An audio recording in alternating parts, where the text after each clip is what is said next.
Hi everyone, welcome to this week's episode of Tasty Tuesday with Lori live, or live with Lori. And this week's topic is continuation from last week, which was TCM and liver health. So this is our part 2 this week.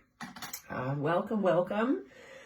Let me know if you're here. And where you're viewing from. I would love to see your name and to see your location, because I know we have viewers from all around the world. Just going to give it a minute for everybody to come in that is able to view it live. If you are watching it on a replay, you can also comment, and I would be more than happy to see your comments and come back to them at a later time. This video is also uploaded after onto YouTube, so you also have the opportunity to view it from there. If you are watching it from YouTube, click that little thumbs up button, that like button, same like on Facebook, because it just helps to show that the information that I'm giving is valuable. It shows the algorithms and all those things that work underneath that you're liking it and that it's good, so it boosts it up a little bit more. And if you don't like it, that's just unfortunate. You don't have to click the thumbs down, however, but you can just, let me know. Maybe there's something I can improve, and I would be happy to have your constructive criticism. So yeah, let's see. Are we live? Why I can't see us yet in here is another question. Oh, here we are. I found it. So, are we live? Why I can't... There we go. You heard that, I'm sure, on the replay. And that's the time difference that we catch also.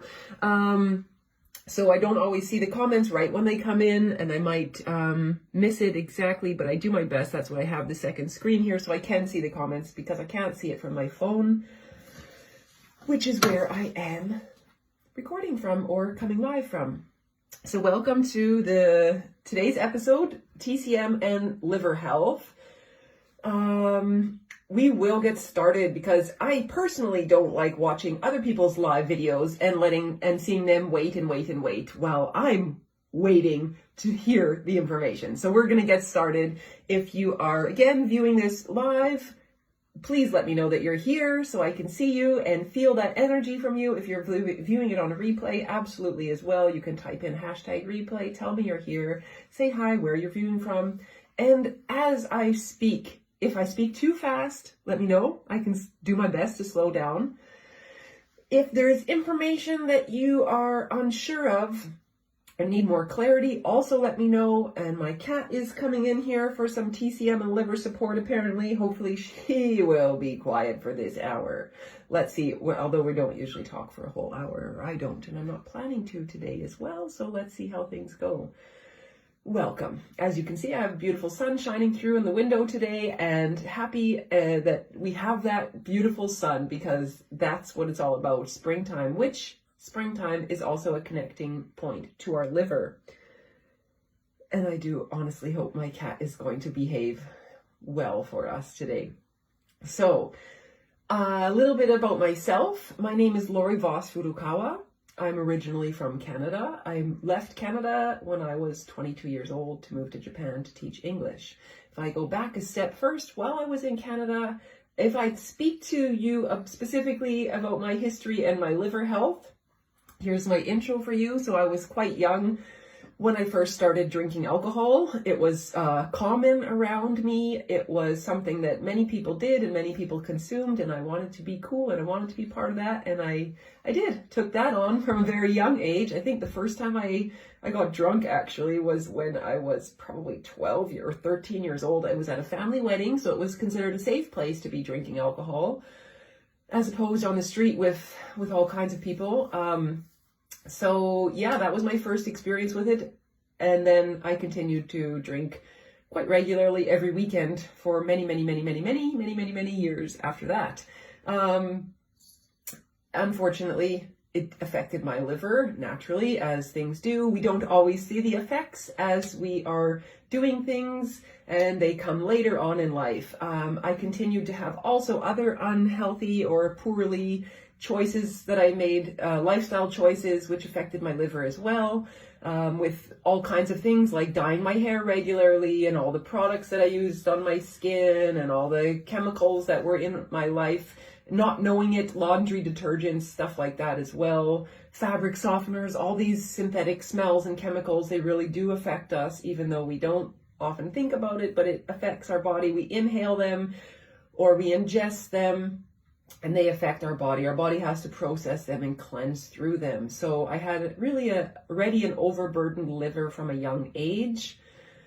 And I got sick relatively often. That's my memory of being younger anyways. I remember going to the doctor regularly and took antibiotics regularly, which also affects our health, unfortunately, in a negative way, because antibiotics really clean out the slate, cleaning also all the good things that we need in our body as well, or in our bacteria in our tummies particularly. Then when I was also overburdened with weight. I had weight issues, which is again affects everything, as I spoke about last week in the liver health, how everything is connected, all the organs are connected. So if one organ is overburdened, that organ kind of asks its buddy organ over there, or whichever one. There is a specific triangular space, and they connect with each other specifically. This one relies on that organ, and that organ then is the next one down the road. There is definitely an order where they are relying on each other for help. So if one is burdened, it asks the other buddy, I need help. So it takes some of that energy reserve. So then basically everything slowly gets weakened. Then I moved to Japan around the age of 22 to teach English there. And then after that, I met my husband there, and we moved to China. We got married in Japan, and then when we were moving to China with his job. With our move to China, the company recommended that we get some vaccinations, and I did, as the company recommended. There was 3 different vaccination series that I needed to get, and they were given to us, to speak for myself, given to me over a 3-month period where they had to be, 4 weeks in between or something of this nature. There was in between the different doses, and at the end of the dosages and the end of the vaccinations, I immediately, my next menstrual cycle, I had noticed severe pain in my cycle. And it wasn't when I was actually bleeding. So that gave me also like, whoa, what's going on? I never experienced that in my life before. Now, it was specifically after we received those vaccinations, but I cannot say that the vaccinations were the only cause to contribute to the pain that I was immediately noticing. Absolutely, all the things that I mentioned in this and other things that I haven't mentioned contributed to my liver being overburdened. And another big factor is the food that we eat on a regular basis. Specifically inorganic food that we eat that is grown conventionally with, unfortunately, a lot of chemicals. And in today's world now, more chemicals than ever, with companies like Monsanto and all these other big fertilizing chemical companies that we have for the industrial revolution that took place on our planet, particularly in developed countries. And these chemicals help to protect the plant and allow the plant to grow without the bugs bugging on it. But those chemicals bug in our tummy and in our body and in our liver. And unfortunately, that's often overlooked for eating, like I say, these conventionally grown vegetables and fruits and foods that we eat and all the chemicals that are in there. And those were definitely factors that contributed to my liver being overburdened already. Then I had the vaccines, and the vaccines made the pot boil over. My liver was basically like, I can't handle and deal with this anymore. And the pain that I was experiencing, it was definitely a sign to say, I need to make changes in my life. So if you are experiencing pain and discomfort and dis-ease in your life, that's an opportunity to take a deeper look at what's going really on inside your body.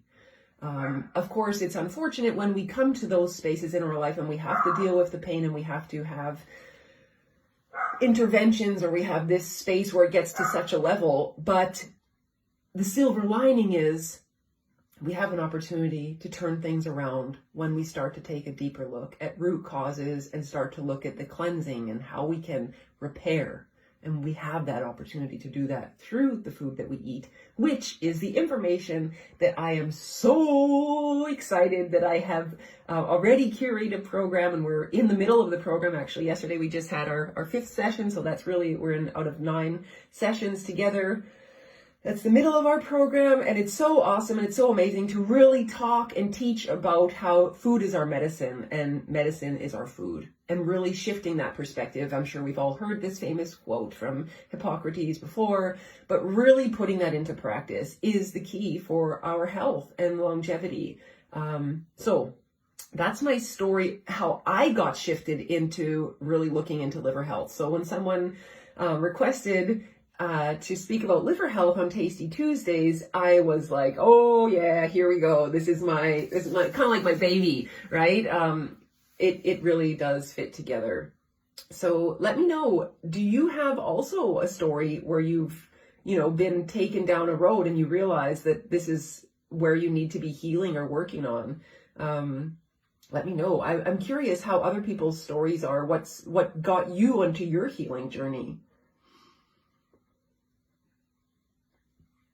I'm going to be really honest with you today, which you might have already noticed on this video, how I'm breathing. I've been having a lot of anxiety recently in my space. I'm working on it naturally to go through it and move through it. But it affects every inhalation I take. Sometimes my inhalations come easier to me, and sometimes they're harder. We all have things we're working on. None of us are perfect. I am a health and wellness practitioner, and I fully and truly live in the TCM Nutrition information that I teach, but I do still have health issues that I'm working on a regular basis, and anxiety is one of them. And being able to slow down, to control and maintain my breath, to be healthy, because our breath is the biggest piece of our health. Without that, we're gone the fastest. So I'm working on it to be able to breathe and let go of the anxieties that do come over in my space. So please bear with me today. If you do see me fighting, I'm moving away from fighting with my breath to just allow it to come to me naturally. So here we go.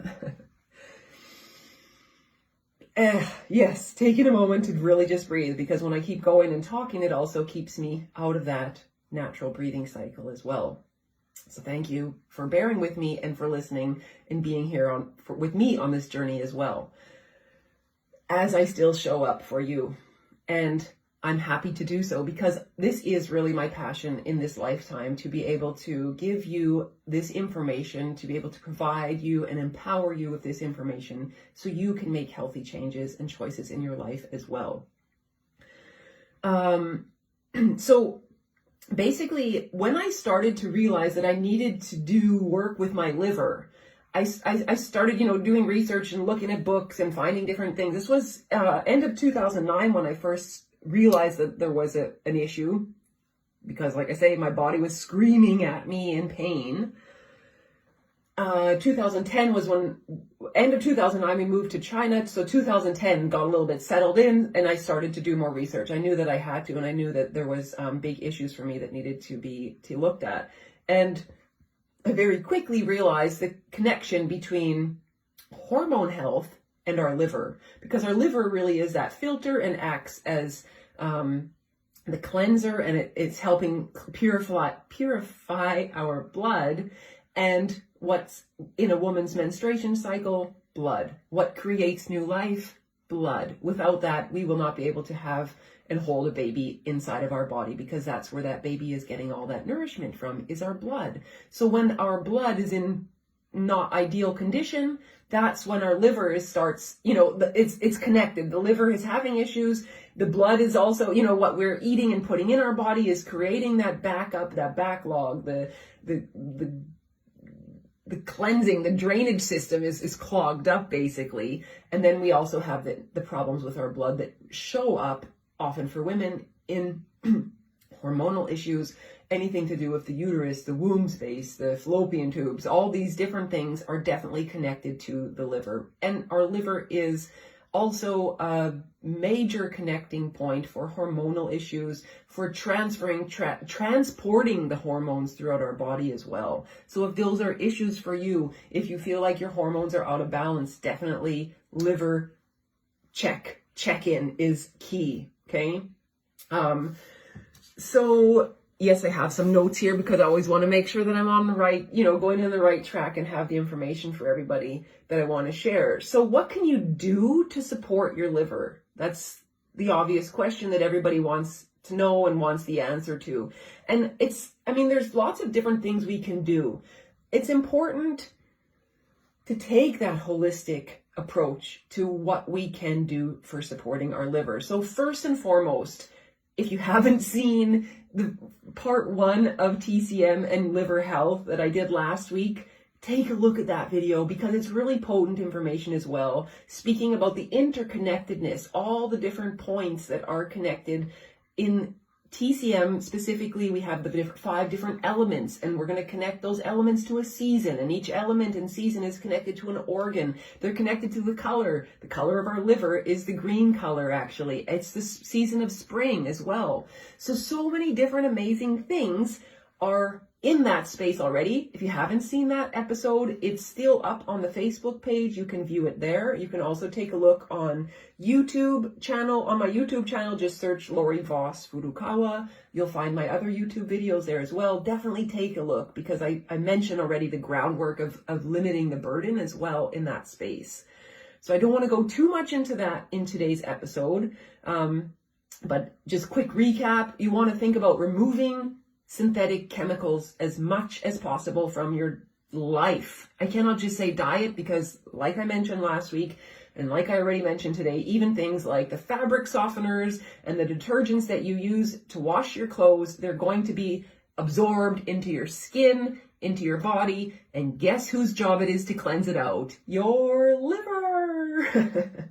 So those are already there's lots of things, and I'm not saying those things to be overwhelming you or to try to think like, oh my God, I have all these things in my life, what even the products I clean my floor with.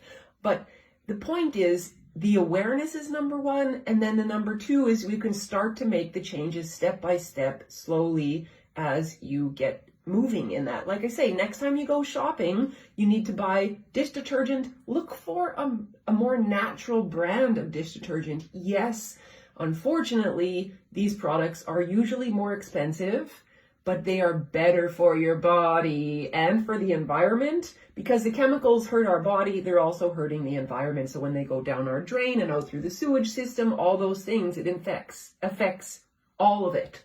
It's all connected. And that's the beautiful piece actually about it, is the interconnectedness of it. So one thing is naturally connecting the other and going down the line, okay? If you're still using bleach regularly, or chlorine or Clorox or whatever you want to call it or however you label it, these heavy chemical cleaning products are absolutely hurting your liver and your entire body. Okay, if you can't touch a chemical because it's too strong on your skin, what happens when you inhale that? Same kinds of things, right? Of course, if you have to use it for a certain thing, do your best to use precautionary measures as well so it doesn't get on your skin, so you're not inhaling it, or you have it.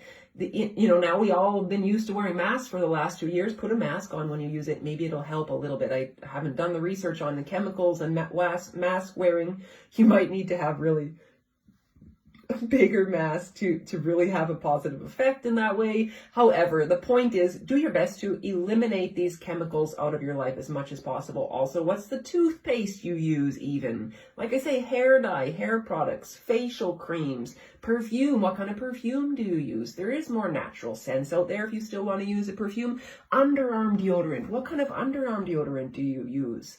If you're still using deodorant, do your best. Next time when you go to buy one, look for a chemical-free one. Aluminum is a horrible chemical to have in our deodorants. You can research online. Absolutely. There's all kinds of lists of things that are already available out there that say, how to support the liver, what chemicals to take out, what's bad for you in this product, parabens, all these, There's so many different kinds of things, but absolutely we want to get these ingredient lists on products as short as possible and as natural as possible. Absolutely. And of course, when we can, always buying organic products. And when you're buying organic, do your best to look a little bit deeper on the label and see where is it certified organic, because some companies are not very loyal, not very truthful, and they can write natural and organic and these fancy words on the outside of their packaging, but they're not actually certified.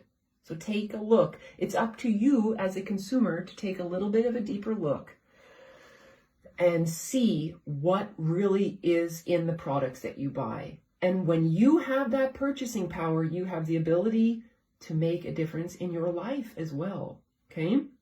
So when it comes to foods, we want that are going to burden our liver, we want to limit oily foods, processed foods, heavily fatty foods, oily foods. I said that, I think. Fried foods, that was another one. Usually it's oily, it's fried, those are connected. These kinds of things are a burden for our liver. They cause excess heat and inflammation in our liver and for our entire body. If it's causing an issue for our liver, usually we are going to have other issues in our body. Like I already said, hormonal health is a big thing. Also, there's an issue with usually joint and inflammation problems as well. It can be immune system issues that are coming up as well. Autoimmunity is like a really big umbrella term for a lot of issues that can be actually reversed when we dig deeper into cleansing out stuff that no longer serves us and making sure to enhance our body and our life with things that do serve us. There's a really delicate balance. Well, I shouldn't say it's a really delicate balance. We know that there's lots of things that don't serve us. We can get rid of those pretty easily. The delicate balance is really when we start to input the things that we really need, but we still do cleansing. And I'll get into that a little bit closer to the end of today's segment. Before I get there, I got a little bit ahead of myself, a little bit excited. Let me know if you're here viewing. Say hi. I would love to see your name and the location you're viewing from. And also, does this information resonate with you at all? Let me know.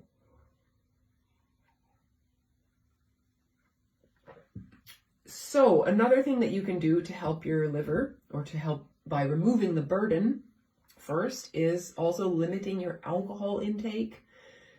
Lots of people like to have an easy answer. And an easy answer can be like, well, what can I do to support my liver? Oh, I just need to take this milk thistle supplements. Okay. And they continue to do all the other things and don't make any other changes. They just take milk thistle supplements.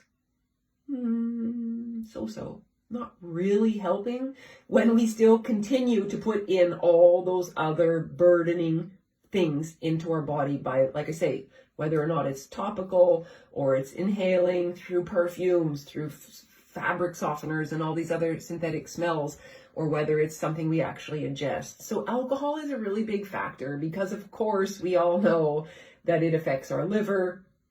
And if we are continuously drinking on a regular basis, and if we're drinking lots is, again, that's quantitative. How much is lots? For someone, lots could be 2. Someone else, lots can be 10 drinks.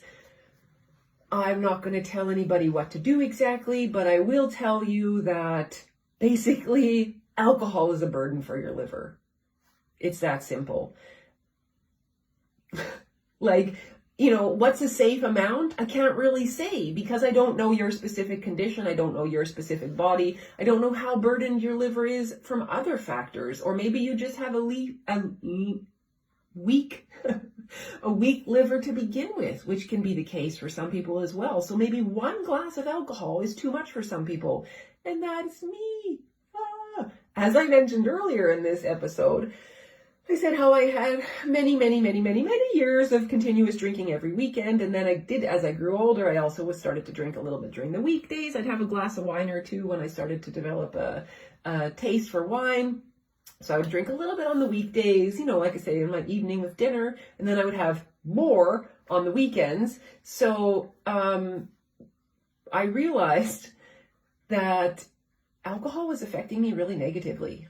And unfortunately, I can't drink anymore. Unfortunately or fortunately, I don't know, right? It depends how you look at it, but I really can't. It was actually last year on my birthday when I decided, you know what, I think it's time.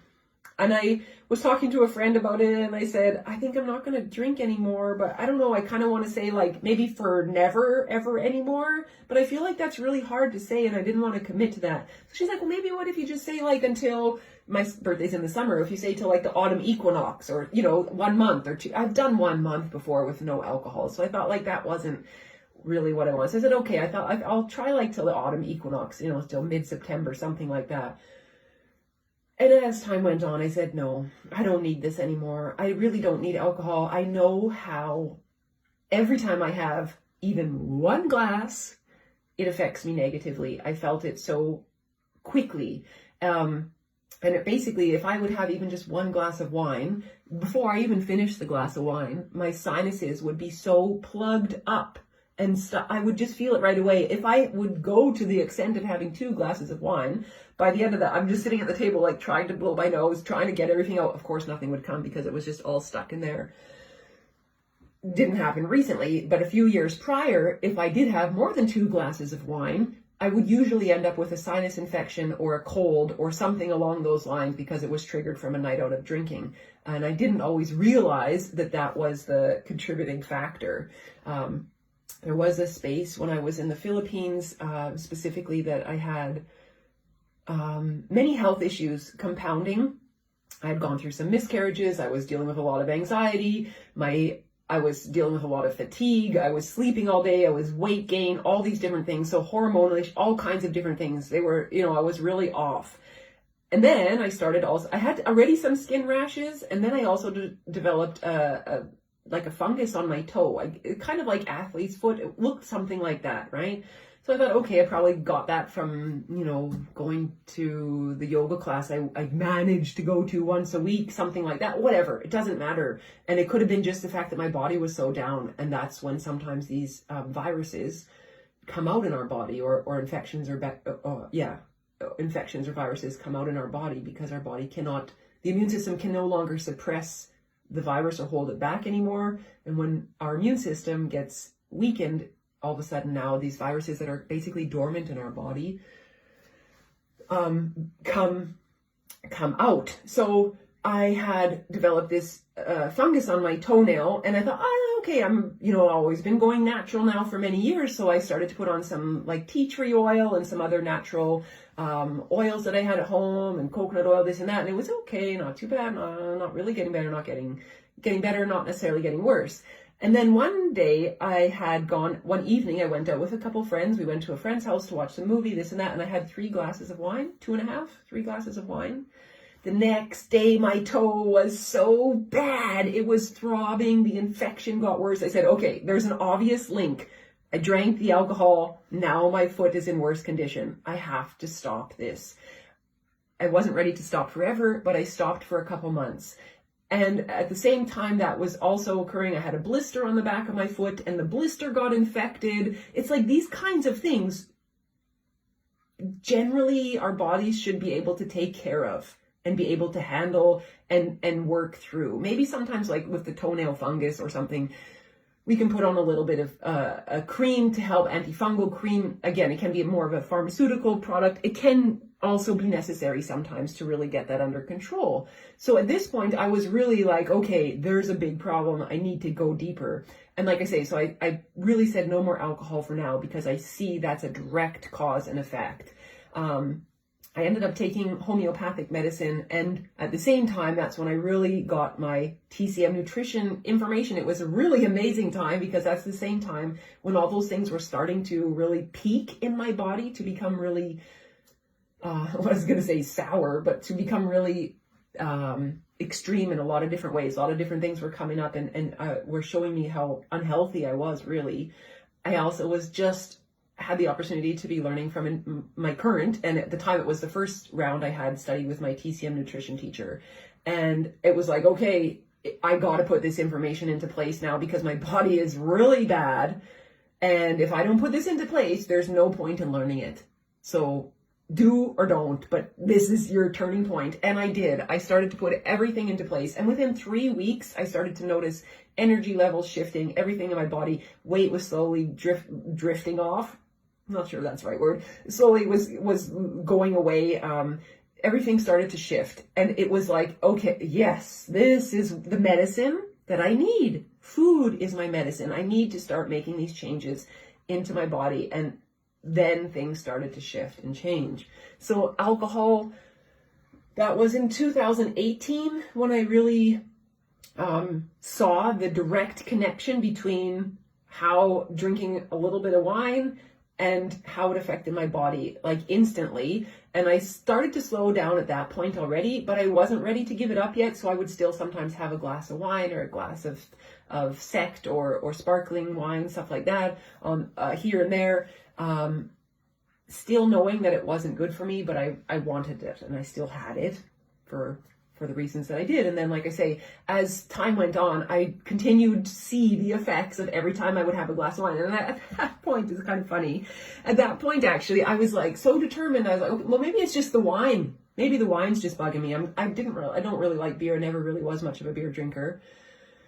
So I never went down that avenue, but I thought, well, what if I try drinking, vodka instead, a hard alcohol? Or what if I try rum? Or what if I try this? And it wasn't like I'd get plastered off of it in my trying or experimenting, but have one glass, let's see how it affects. What if I have a glass of this? What if I have a glass of that? Like I say, different days, different weekends, different times I would experiment with 1 or 2 glasses of this, 1 or 2 glasses.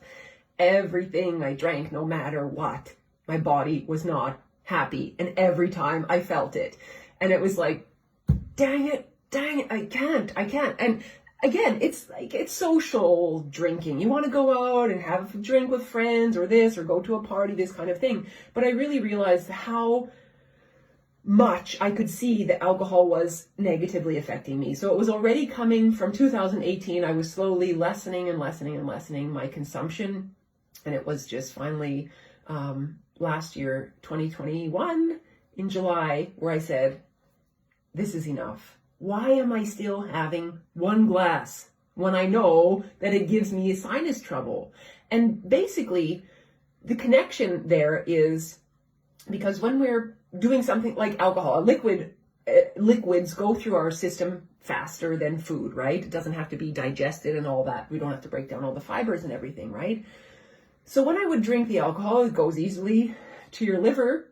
And basically, because it's like a toxic substance for our liver, the liver is very quickly overburdened by it, or my liver was, and it gave the signal, we need to get these toxins out. Get the toxins out and get it out as best and fast as we can. One way that our body pushes toxins out is through mucus. The mucus is like basically a pathway to carry the toxins and the pathogens out of our body. So my body's method was to produce the mucus in my sinuses to help release and push out all the toxins that were in my body. Okay, so my body was doing its job, but I continued to contribute to burdening it. And like I say, always had sinus issues. And it was not pleasant. If anybody's ever had sinus issues, you know very well it's not nice. And actually, I mean, we all know when anything in our body is not working properly, no matter what it is, even a paper cut on your pinky finger can be troublesome when you're, trying to tie your shoes, for example. Like, all these things are connected. So basically, I realized that alcohol wasn't good for me. So that was a long story a little bit, but I just want to get you to really understand that that's where I come from this information. I've come on this journey, and I'm standing here today every Tuesday and all the other days that I share information with you to give you this because it has changed my life. Absolutely. And these changes are available for you. Absolutely. If you are devoted to living a happy, healthy life, you have access to this information. There's no reason not to. If you turn off the shutters and you close your eyes and you don't want to see this information, that's your choice too. That's okay. You can know that you'll have consequences to the choices that you continue to make. We all do. The choices that I make on a regular basis with the food that I eat are also affecting me. But I know that when I eat the good food, it's affecting me positively. Or when I drink the good drinks, they're affecting me positively. Okay, so yes, limiting alcohol. One other big factor is getting proper sleep every night, having a good proper rest. So if you can, be going to bed in between 10 and 11 p.m. is best. Our body has different times throughout the day and the night that different functions through different organs our body has different times throughout the day and night. The different organs are doing their job or they're resting and restoring, and our liver likes these from 11 p.m. I was trying to say, how do I describe this time of the night? Late night. But from 11 p.m., I think it's like till 3 a.m. There could be a little bit different. I might be a little bit off on the hours. But there's definitely a time frame there that is specific for our liver restoration and healing. And the liver needs that time to rest. So if we're staying up every night till midnight, 1 a.m., 2 a.m., 3 a.m., even if we only do it every weekend and we party every weekend, think of how every time you do that, that liver is taking another punch every weekend. There's 52 weeks in a year. Every year, how old are you? How many years have you been doing this for? These are things that are going to be affecting your liver. So we want to focus on getting good sleep as much as possible. That's going to help us and help our whole body to restore itself so we can have a better day tomorrow and the next and the next and the next, right? So sleep is really important as well. In terms of what to put in, how to increase or how to support your liver, liver is connected, as I mentioned in last week's video, is connected to the season of springtime, which is connected to the wood element, which means that in the spring, the first things that grow naturally are going to be the most supportive for our liver.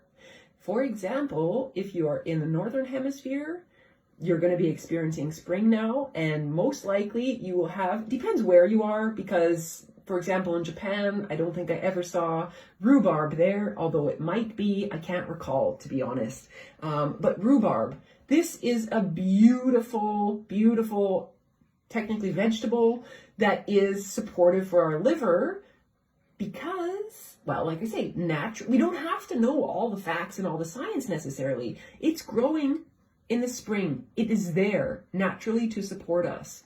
So therefore, it's going to support our liver. That information enough, or can be enough for you to know and to make changes and have that important healing space in your body. But the rhubarb has a taste that our liver also likes. Rhubarb is sour and kind of a pungent taste. This flavors are beautiful for helping our liver. So you see the connection, also the taste of the liver. If we, like I said, look at the 5 elements that we have in the TCM Nutrition, we have specifically, we talk about liver. So we have the season is spring, the color is green, the taste is sour, but we also tie in a little bit of bitter and pungent into this category for the taste as well. So any foods that you can think of that you have naturally in your area that grow seasonally for you, and it can be any season that we can support our liver, but springtime is the season that is directly connected with our liver because we are also dealing with a lot of outside pollen and things are starting to grow and bloom and the dust comes up from the grass that was sitting under the snow and all these different kinds of things. So our liver is basically kind of overburdened in spring. So it's best to do our diligence in supporting our liver during this time of year, but really our liver can use support every day of the year, for obvious reasons. So yes, we want to think about what is seasonal, what is growing naturally in the area where we live. So if you have access to fresh, organic rhubarb that is coming hopefully from your farmer's market, if a supermarket has it, that's okay too. But again, think about where it's coming from. If you have access to a farmer's market, absolutely utilize that. It helps support the local economy. And we have a better chance to talk with the farmers and see and find out, are they using chemicals on their products? And perhaps you could even get a tour of the farm to see if they really use chemicals or not. Because sometimes people say, no, I never used chemicals, but they do. I've seen it happen and it's really unfortunate. I think sometimes people don't even realize some of the chemicals that they're putting on the food that they grow. However, it's up to us to be responsible for that. So when we can dig a little bit deeper, like I say, get in contact with a local farmer, go to a farmer's market, all these different things, we're going to have better sources of food already that's going to support our body and potentially even be grown in a better condition by grown with love. And that food has a better energy in it than something that's, factory produced and just, run of the mill kind of thing. There's energy in everything. If you haven't gotten that impression from me yet, now you know it. But I think if you've been following me at all, you know that I speak about that quite frequently. So yes, we want sour, bitter, pungent. Rhubarb is a really good one. I actually made a beautiful snack for my friend and I. We're going to have gardening time this afternoon together. And I chopped up some rhubarb, some fresh rhubarb, and I put in some fresh apple as well. We have some apples in the region here. It's very famous. And I'm seeing, how do they keep these apples so good all year? But it's amazing. I don't know the techniques, but I guess they are storing them in the cellar type thing, because I still do buy the organic ones. Anyway, besides the point, I cut up some rhubarb and apple and I put it in a tray, in a dish in my steamer, and I steamed it for 40 minutes. And basically, it's going to be like, you could make it into a pie or an apple rhubarb crumble, but I'm just going to serve it like that and just put it in a bowl. And I put some cinnamon on it. And if we just sprinkle a little bit of brown sugar or coconut sugar, I'm going to use actually maple sugar a little bit and a little bit of vanilla powder. And that's going to be a healthy snack. And just limiting the sugar, being careful and mindful. We don't want to be overdosing on sugar, because then we're, counteracting the effects of it. So there you go. Free recipe tip today with a little bit of a rhubarb treat. If you do have rhubarb accessible for you, absolutely give it a go. I know some people who say, I've never even eaten rhubarb. And I think, oh my God, but it depends where you grew up. Again, depends what your mother fed you, or who was the person who provided the food for you in your house. If they never saw it or never used it in their kitchen, probably you never ate it as a child, and therefore you might still not be eating it as an adult. But that's where, as adults, we have the choices and we can take a look at what is available to us. I'm grateful. I did have rhubarb as a kid and I loved it then too. Now I just make it in a little bit healthier version with less sugar. Although I still do love a good apple rhubarb crumble. But like I say, nonetheless, there's always options to make things healthier and that they can support our body. Some more things for you. Sour or bitter flavor. You can have green tea. Matcha tea is also a Japanese tea. It's also like a green tea. It's just more powdery. Bitter green vegetables. So basically green vegetables are good for us, is good for our liver as well. You can think about lemon, of course. We want to be thinking of not like we're eating lemon all the time here and there, but we can drizzle a little bit lemon on your top of your salad or even on top of your meal. Put a little bit of that sour taste on your meal. It's good support for the liver. Pomegranate, if that is available for you, that's a really good fruit. Also, guava is a good one if that's available for you. Green apple, it's a sour one. Crab apples, if you have something like that, that's another good one. The sour taste, the liver is liking that. You can also have parsley, dill, mint, cumin, coriander, fennel. There's other spices as well that can be. And actually, speaking of mint, I have some beautiful mint right here. I had did some trimming in my little garden here, and I had these couple pieces, and I just put it in the water, and I kept the roots really beautiful. And now basically it's ready for propagation. If there's anybody watching this who wants some mint, who's nearby, let me know. You can have this one and plant it in your garden. Mint grows really like a weed, so you need to be careful with it. Trimming it back and being careful. And look at this, exactly how much my mint has already grown this year. This is also full, and I've loaded this with water and put it, and you can see the roots that start to grow very easily from mint. And put a couple, I take one of these, it just smells so good playing around with it. I'll take one of these, take off the top leaves, a couple of them, of course wash them off, put them in hot water. I have a couple thermoses like this around here, fill it with hot water, put a mint leaf in there, and I have basically fresh mint tea. And that mint is so good for our liver. It's so beautiful, and it's quite refreshing. I don't recommend having cold drinks also. The liver doesn't like anything really too cold. And actually, We're going a little bit long today. I have lots of information. I like talking about the liver and generally TCM nutrition. So I apologize, but I will wrap it up soon. So basically, yes, if we're having cold drinks, cold ice creams, cold substances, our stomach doesn't really like that either. So it has to heat it up. Where does it get the heat from? In TCM nutrition, it's taking the heat from the liver. It borrows from the liver. And then the liver is suffering, like I say, in the end. So it has to warm up for the digestion over here. It borrows from the liver. And you see how everything is connected and contributes to other issues, basically. So we have to be careful. If you are used to drinking cold drinks, I recommend, if you have stuff in your fridge, usually like, for example, if you have a water bottle or water jug that you always have in your fridge, can you just have it sitting maybe at room temperature and see how just slowly try to get used to these kinds of things, because it's so much better for our body when we have things that are at room temperature or potentially warm as well, depending on what it is. But at least moving away from ice cold beverages is going to help our body in general.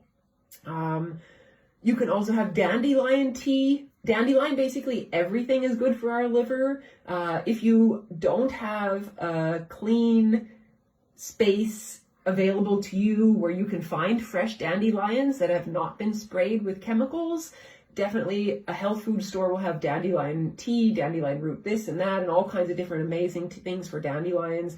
Those are good for our liver support as well. You can have some lemon water as well. I wouldn't recommend having too much lemon water. It can be very yin inducing in our body if we're having it consistently or every day, all day kind of thing. And we get deeper into that in the nutritional empowerment program about yin and yang and how that affects our body. Once in a while, having lemon in your water is good. It's fine. It's not a problem. But I don't recommend to have it every day. Yes, some other things that you can have. Ginger tea is another really good thing as well. Having a fresh piece of ginger root, scrape off the peel, same like the mint I do. I have put the little piece of the ginger root inside here, fill it up with hot water, put the lid on, let it stew or brew, whatever, for a little while. And then I have basically fresh ginger tea. And that's also very good for our liver, for our digestion, for so many things. Our body really does generally like having ginger in it, in the diet. So that's another really good one. Onion, garlic, I already mentioned cloves, allspice, these are good ones as well. Some of the different ones will stimulate the liver and increase the heat, so they help to support it. And that's the pungent one, that's the ginger, the mint also. These are helping support and bring heat to the liver, but some of them are also a little bit more of a, they cool the liver a little bit, and they'll do more purging and cleansing. So I can't say exactly 100% what you need and your body is ready for, because I haven't spoken with you. If you do want to dig deeper, absolutely send me a message. Let me know, and we can look a little bit deeper into this to what could support you more specifically. Fermented foods is another really good one for our liver because they are sour generally, like sauerkraut, for example. It's going to help our body, among other things. It's very beautiful for our body. So we can also easily find lots of liver detoxes. If you go into a health food store, there's like packages, liver detox, this and that. Those are not necessarily bad, but I would recommend being mindful. Like I said earlier, if you're just going to take the milk thistle capsules, but you still consume lots of alcohol every night, and you're still eating all kinds of fried and fatty foods, and you're still staying up really late and drinking lots of coffee. I didn't even mention coffee, but of course, coffee has to be filtered through our liver, so it's going to be a factor. I'm not saying all of them are necessary to take out. It depends, again, on your situation. It's specific to each person, but these factors will all be contributing. So same like if you want to have a liver detox specifically, maybe it's a week worth of supplements that you take, or a couple days, or something like this. It's okay, but what are you doing on a regular basis to maintain the cleansing and the enhancing of your liver? So the cleansing or enhancing or support of your liver. That's what also we need to look into, because just one detox every spring, maybe you might feel a little bit better after. You might feel that you got your toxic waste out and you made all your poo-poos and all this stuff cleansed through your body. But essentially, if we, like I say, go back to ingesting all those things again, it just puts it back in. So you're pretty much kind of just wasting your money which we don't want to waste our money. Nobody does. So to really get the most benefit, we need to think about how to support it, decrease the stuff that is burdening us as much as possible, increase as much as possible the stuff that is going to support and enhance our liver.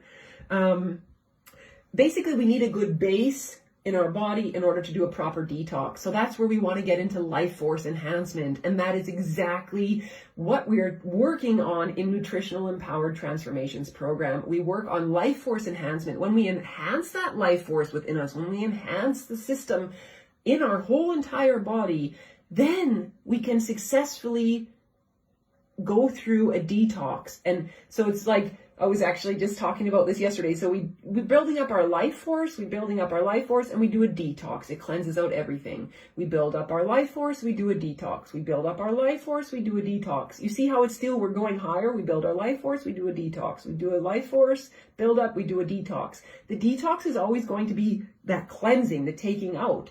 But we want to make sure that we are doing our best to build the life force all the time. Because if we just do the detox, do another detox, do another detox, do another detox, continuing, which is actually, even though our intentions can be good with the detox, we're actually burdening our system because we are depleting the life force. We're taking the life force out of us. Because when we do those things, it's such a cleansing.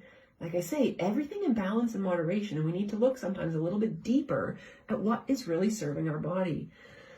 So we need to have that good life force base.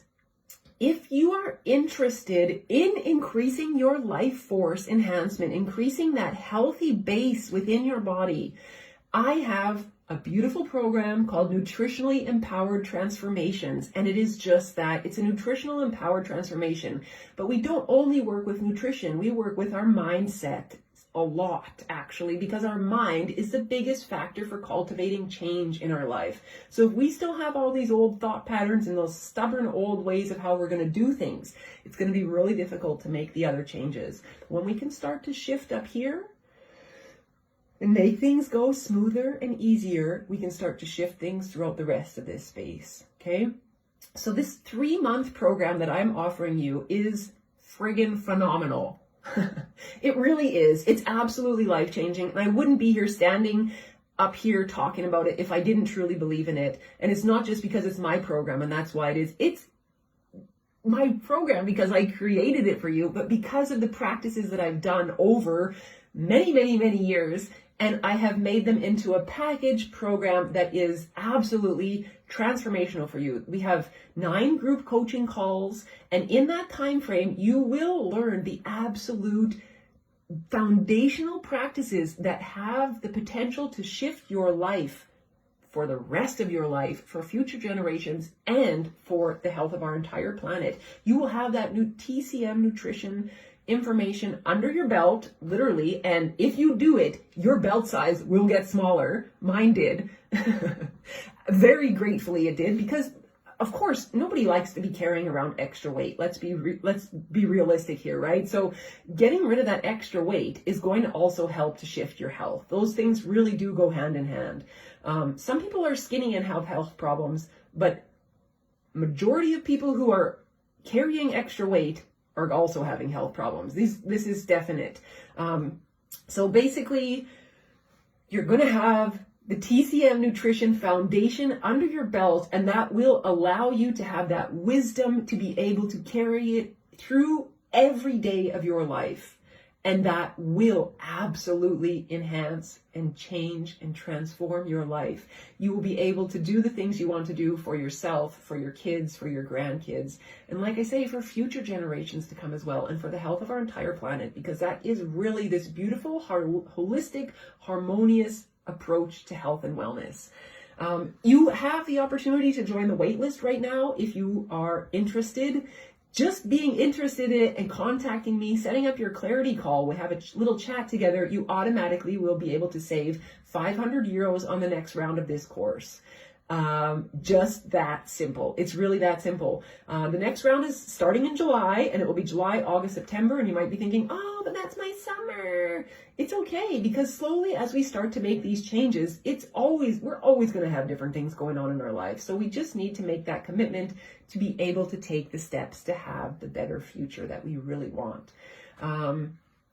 You really do receive nourishment on all levels through this program. As you can see when I share these videos, the passion that I have sharing this information with you, and I've already almost kept you here for 1 hour. Thank you so much for being here today. Who is this program for? If you are not sure, I will tell you right now. If you have current health issues that you want to turn around, if you want to do that, this program is for you. If you have weight issues that you've been dealing with for years, or if you have weight issues since COVID time started, this program is for you. And if you are interested to prevent disease and illnesses from happening in your body, this program is also for you. Absolutely. And if you check all 3 of those boxes, then you better put your name on that wait list, because this is transformational information for you. Absolutely, hands down. And the outcomes, like I already mentioned, you will have this lifetime access to the information that we share in the course, this wisdom and knowledge from TCM Nutrition that is coming thousands of years old, coupled together with science. You will have this and be able to know how to utilize it on a regular basis to help you through healing and maintenance for the rest of your life. Absolutely. Absolutely. I am here to share the truth with you, to shine my light so you can also shine your light even brighter than you already do. Thank you so much for taking the time to watch this video. You can contact me by email, and that email address is ninalaurie@easternbalance.org. You can also message me on Facebook. You can comment below on this video, or as I mentioned, if you're watching this on YouTube, you can comment there. Send me a message also from there. I'll be happy to hear from you and to know what you would like to have in your life. And we'll have that clarity call together to see if the program is right for you. And thank you once more for being here, taking the time for yourself to have this information first and foremost. And just feel free to like and share this video. Absolutely, because the more people that get to see it, the more better, the more help we can provide for other people as well. Thank you again so much, and definitely looking forward to hear from you. Let me know if you have any recommendations or requests for topics, because I will do my best to speak about them for you. Thank you again. Take care, and we'll see you next week. Bye-bye.